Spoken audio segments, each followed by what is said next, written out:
Ikibazo cy'abana bo ku muhanda bigaragara ko kugeza ubu kitarabonerwa umuti urambye, cyane ko nubwo hari ingamba zitandukanye zagiye zifatwa mu kugikemura, byagiye bigaragara ko bitagikemuye burundu, kuko n'ubu hari abana bakigaragara bazerera ku mihanda hirya no hino mu Rwanda. Gusa aho bigeze ubu byumvikana mu majwi ya bamwe mu bayobozi b'inzego zitandukanye zifite mu nshingano gukemura iki kibazo, batunga agatoki bamwe mu babyeyi bagaragaza ubushake buke mu gufasha leta gukemura iki kibazo, aho ngo usanga birengagiza inshingano zabo zo kurera abana nk'uko bikwiye. Minisitiri w'Uburinganire n'Iterambere ry'Umuryango Madame Nyirasafari Esperance arasobanura uko byifashe. Iki kibazo gifite impamvu zinyuranye, ariko y'ingenzi ni ababyeyi guta inshingano zabo nk'uko nabivuze. Iyo utumva neza inshingano zawe nk'umubyeyi, niho hava abana kugira uburere tuvuga ko atari bwiza, kuko baba batibona mu burere bwiza ababyeyi babaho. Icyo rero akaba ari cyo pfundo twe twumva dushaka, kugira ngo ababyeyi bongere bagarukeho, ababyeyi bumve inshingano zabo.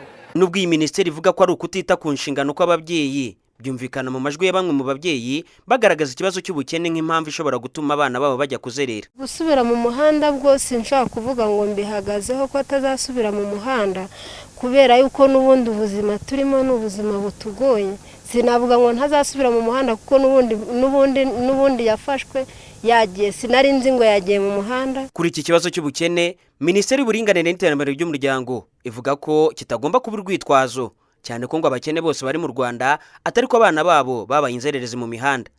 Aha niho Minisitiri Nyirasafari ahera avuga ko uzirengagiza inshingano ze zo kurinda umwana we kujya mu buzererezi azafatirwa ibihano uko byamera kose. Amategeko arahari, bamwe na bamwe bazahanwa, kuko gutererana umwana ni icyaha. Ni ukuvuga ngo umwana muto agomba buri gihe kuba afite umuntu mukuru ari we mubyeyi we, umenya ngo umwana ari he, ari kumwe nande, yifasha ate, yariye, yagiye mu ishuri.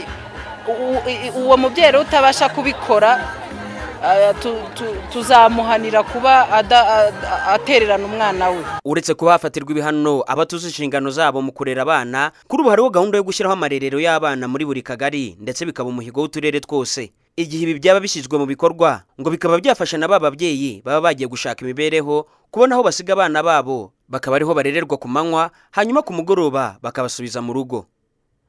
Justin Kayiranga, Royal TV.